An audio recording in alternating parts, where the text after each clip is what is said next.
ये वीडियो आपके लिए किंस्टा द्वारा लाया गया है। क्या आप गूगल ट्रैफिक और विजिटर का विश्वास खो रहे हैं क्योंकि आपकी वेबसाइट में एसएसएल त्रुटियां हैं या एसएसएल प्रमाण पत्र अमान्य है? क्या हम कुछ बुरा होने से पहले इस वेबसाइट से हट सकते हैं? खैर, आप सही जगह पर हैं। इस वीडियो में मैं आपको दिखाऊंगा कि इसे कैसे ठीक किया जाए। नमस्ते, मैं डब्ल्यूपी लर्निंग लैब से ब्योर्न हूँ। शुरू करने से पहले इस वीडियो के प्रायोजक के बारे में कुछ बातें बता दूं। गूगल क्लाउड द्वारा संचालित किंस्टा की बिजली की गति से चलने वाली संरचना के साथ आपकी साइट पलक झपकते ही लोड हो जाती है। ये भारी यातायात में भी स्थिर रहता है। स्वचालित दैनिक बैकअप, मुफ्त मेलवेयर हटाने, एक वैश्विक सीडीएन और वास्तविक वर्डप्रेस विशेषज्ञों से 24/7 समर्थन, साथ ही एक कस्टम क्लाउड फ्लेयर एकीकरण का आनंद लें। किंस्टा का सहज डैशबोर्ड साइटों का प्रबंधन आसान बनाता है, यहाँ तक कि टीमों के लिए भी। चाहे आप एक वोकॉमर्स स्टोर, क्लाइंट साइट्स या एक बढ़ते ब्लॉग चला रहे हों, किंस्टा आपकी सहायता के लिए तैयार है। क्या आप ऐसी होस्टिंग आजमाना चाहते हैं जो कारगर हो और तेजी से काम करे? आज ही किंस्टा आजमाएं। नीचे विवरण में दिए गए लिंक पर क्लिक करें। यदि आपकी वेबसाइट पर ऊपर की ओर एक खुला हुआ ताला या एक्स का चिन्ह दिखाई दे रहा है, तो इसका अर्थ है कि यह सुरक्षित नहीं है। यदि आप यहीं इस आइकन पर क्लिक करेंगे तो क्रोम में यह ऐसा दिखाई देगा। आप जिस भी ब्राउज़र का उपयोग कर रहे हैं उसमें यह थोड़ा अलग दिखाई दे सकता है, लेकिन यह वेबसाइट के बारे में जानकारी प्रदर्शित करेगा, जिसमें कनेक्शन की सुरक्षा भी शामिल है। मेरे मामले में यह सुरक्षित है। यदि आपके पास वैध एसएसएल नहीं है तो यह कहा जाएगा कि यह सुरक्षित नहीं है। उस पर क्लिक करें। मेरा प्रमाण पत्र यहाँ वैध है दिखाता है। आपका प्रमाण पत्र अवैध हो सकता है। यदि हम इस पर क्लिक करते हैं तो आप विशेष रूप से समाप्ति तिथि की जांच करना चाहेंगे, क्योंकि सभी होस्ट अपने एसएसएल को स्वचालित रूप से नवीनीकृत नहीं करते हैं। मुझसे मत पूछो क्यों। इसलिए आपको उन्हें मैन्युअल रूप से नवीनीकृत करना होगा। मेरे मामले में आप कह सकते हैं कि यह अभी भी वैध है और इसकी समय सीमा इसी तिथि को समाप्त हो रही है, और मुझे इस होस्ट के साथ अनुबंध का नवीनीकरण करना होगा या नहीं, यह हमें देखना होगा। लेकिन विशेष रूप से इस होस्ट के लिए ये एक सी पैनल होस्ट है और इसमें अन्य सी पैनल होस्टों के समान सभी उपकरण या बहुत समान उपकरण हैं। और आपको अपने सी पैनल में SSL/TLS नामक एक विकल्प मिलेगा। और यदि मैं इस वेबसाइट सूची को नीचे स्क्रॉल करता हूं तो हमें कुछ लाल बटन दिखाई देंगे, कुछ त्रुटियां जो बताएंगी कि डोमेन में हमारा नाम सर्वर नहीं है। और यहाँ पर नाम सर्वर तो है, लेकिन इसमें सक्रिय SSL नहीं है। या यदि यह समाप्त हो चुका SSL है तो ये कहेगा कि निःशुल्क SSL नवीनीकृत करें। यदि हम उस पर क्लिक करते हैं तो डोमेन के लिए SSL को सक्रिय करने के लिए हमें बस इतना ही करना होगा। और आप सोच रहे होंगे कि ये नेम सर्वर क्या हैं। आपके डोमेन रजिस्ट्रार के अंदर, मेरे मामले में उस वेबसाइट के लिए ये नेम चीप है AI अंडरग्राउंड। यदि आप मैनेज पर क्लिक करते हैं तो हम नाम सर्वर नामक स्थान की तलाश कर रहे हैं। कभी कभी ये DNS के अंतर्गत होता है। इस मामले में हमारे पास एक उन्नत DNS है, हमें वहाँ जाने की ज़रूरत नहीं है। ये पहले डोमेन सूचना पृष्ठ पर ही है, लेकिन आपके डोमेन रजिस्ट्रार के आधार पर आपको किसी विशिष्ट DNS जोन या DNS अनुभाग पर जाना पड़ सकता है। तो ये इस होस्ट के नाम सर्वर हैं और वे इसे अपने सहायता पृष्ठों पर प्रदर्शित करते हैं। यहीं पर मुझे नाम सर्वर मिले और हम उन्हें कॉपी करके यहाँ पेस्ट कर देते हैं।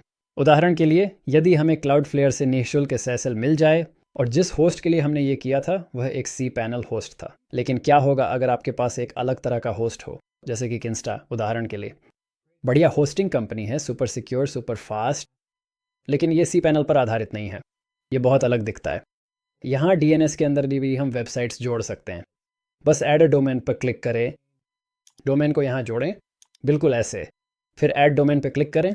एक ज़रूरी बात, अगर आप अपने ईमेल के लिए G Suite इस्तेमाल करने की सोच रहे हैं तो ऐड Gmail MX रिकॉर्ड्स पर क्लिक करें। इससे ज़िंदगी थोड़ी आसान हो जाती है। तो हम डोमेन जोड़ते हैं, ये रहा यहाँ, और ये हमें नेम सर्वर्स देता है जिन्हें हमें अपडेट करना है। तो अगर हम इन्हें कॉपी करके नेम चीप में वापस जाते हैं तो बस उन्हें वहीं डाल दें। अच्छा होता अगर इनमें से हर एक के बगल में एक कॉपी बटन होता, लेकिन हम बस हाईलाइट करके कॉपी और पेस्ट कर सकते हैं, वे भी काम करता है। ठीक है, चेक मार्क पर क्लिक करें। अब हमने अपने नेम सर्वर्स अपडेट कर दिए हैं।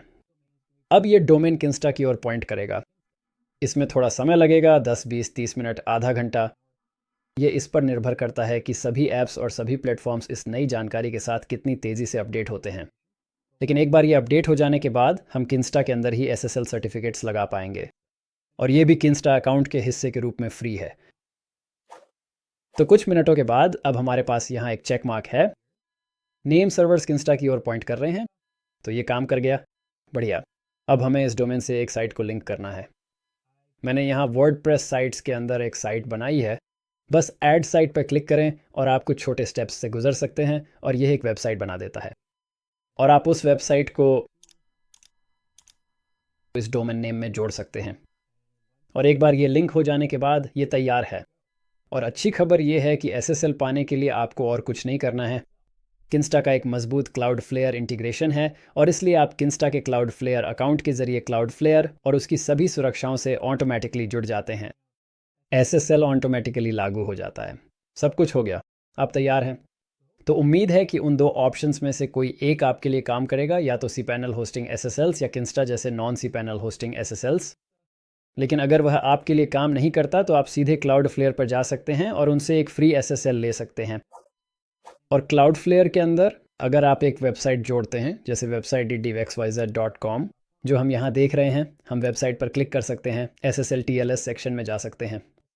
ये यहाँ हमारा SSL TLS एन्क्रिप्शन स्टेटस दिखाता है और हमारे पास ब्राउज़र और क्लाउडफ्लेयर के बीच और क्लाउडफ्लेयर और ओरिजिन सर्वर के बीच लॉक्स हैं जो कि होस्टिंग अकाउंट है। तो सब कुछ बढ़िया है। हमारे पास क्लाउडफ्लेयर के जरिए HTTPS देने के लिए एक SSL चालू है, लेकिन हम इसे असल में चालू कैसे करते हैं?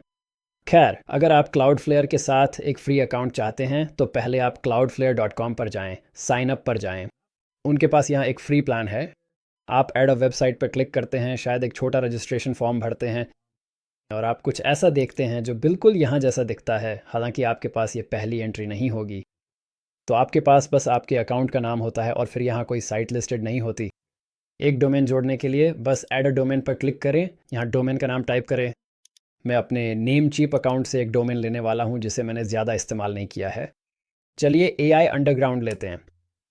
और AI अंडरग्राउंड जाहिर है मेरे नए YouTube चैनलों में से एक है। अगर आप उसे देखना चाहते हैं तो मैं ऊपर कार्ड में उसका लिंक दे दूंगा। अगर आप AI वीडियो देखना चाहते हैं तो वहाँ सब्सक्राइब करें, तो आप उसे वहाँ डालते हैं। हम DNS के लिए एक क्विक स्कैन करते हैं, बस उसे रिकमेंडेड के तौर पर सेलेक्टेड रखें। कंटिन्यू पर क्लिक करें, फ्री प्लान चुनें और आमतौर पर वे यहाँ जो कुछ भी पाते हैं वह बिल्कुल ठीक होता है। अब यह हमें नेम चीप में लॉग इन करने के लिए कहता है, जो हम पहले से ही हैं। सुनिश्चित करें कि DNS सीक बंद है। मुझे यकीन भी नहीं है कि वह क्या है, लेकिन मुझे पूरा यकीन है कि नेम चीप में वह पहले से ही बंद है। लेकिन अगर आपके अकाउंट में नहीं है तो सुनिश्चित करें कि आप कर लें। इस लिंक के जरिए प्रोवाइडर स्पेसिफिक इंस्ट्रक्शंस हैं और यहाँ नीचे वह जगह है जहाँ असल में ज़रूरी चीज़ें हैं। ये उन नेम सर्वर्स को दिखाता है जिन्हें हमें नेम चीप में कॉपी करना है। ये वे हैं जो हमारे पास हैं, हमें उन्हें बदलना होगा, तो इसे कॉपी करें। AI अंडरग्राउंड के लिए मैनेज पर क्लिक करें, पहले वाले को वहाँ पेस्ट करें, दूसरे वाले को कॉपी करें और उसे वहाँ पेस्ट करें, फिर बाकी दो को डिलीट कर दें और फिर सेव करने के लिए चेक मार्क पर क्लिक करें। ये हो गया। फिर से कंटिन्यू पर क्लिक करें और अब हमें इंतज़ार करना होगा। कभी कभी इसे काम करना शुरू करने में 24 घंटे तक लग सकते हैं और क्लाउडफ्लेयर को यह पता लगाने में कि नेम सर्वर्स बदल गए हैं। जब भी आपको चेक करने का मन हो, चेक नेम सर्वर्स नाउ पर क्लिक करें। कभी कभी इसमें केवल 10 या 20 मिनट लगते हैं, कभी कभी इसमें कुछ घंटे लगते हैं। ये बस निर्भर करता है, मुझे नहीं पता किस पर, इंटरनेट, दुनिया, मौसम, मुझे नहीं पता। लेकिन जानकारी को इन सभी प्लेटफॉर्म्स के बीच ट्रांसमिट होना पड़ता है और फिर जब वह जानकारी ट्रांसमिट हो जाती है तो यह चालू हो जाएगा और आपको इस SSL सेक्शन का एक्सेस मिलेगा जहां आप ये सुनिश्चित कर सकते हैं कि आपके पास क्लाउडफ्लेयर के दोनों तरफ लॉक्स हों, जो कि फुल एन्क्रिप्शन ऑप्शन है। तो अगर वह फुल के रूप में सिलेक्टेड नहीं है तो सुनिश्चित करें कि आप उसे सेलेक्ट करें और फिर सेव पर क्लिक करें और फिर आपके पास अपनी वेबसाइट पर एक SSL सर्टिफिकेट चालू हो जाता है। अभी के लिए इनवैलिड नेम सर्वर्स के बारे में चिंता न करें, मैं इस वीडियो के लिए उन्हें हर तरह की जगहों पर स्विच कर रहा हूँ।